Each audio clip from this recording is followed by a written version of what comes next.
Bago yun, siyempre, kung bago ka pa lamang po dito sa aming channel, baka naman kagbigan ko naman subscribe button pati na notification bell para manood at bigla sa video. Simulan na natin ito.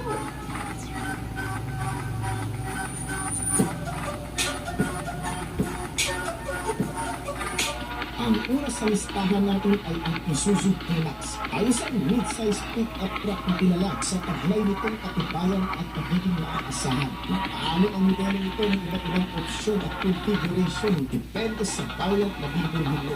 Available din sa iba't ibang body style at trim levels ng Isuzu D-Max. Ang mga modelo ng comfort features tulad ng isang infotainment system na may Apple CarPlay at Android Auto. Habang tube na available sa tatlong klaseng makina pag-PDR. Gaya ng 1.3-liter diesel engine, may 3.0-liter diesel engine at mayroon din mild hybrids sa mas fuel efficient na gamit. Ang modelo nito ay different body styles na nakadepende sa variant ng bibilhin mo. Kasama ang single cab, extended cab at double cab. At isa rin sa matagumpay na nakatunayan ng marami. Hindi lang sa pagiging matibay kundi sa pagiging fuel efficient. Nitong Isuzu D-Max, mantaan mo ang 76 fuel tank capacity nito.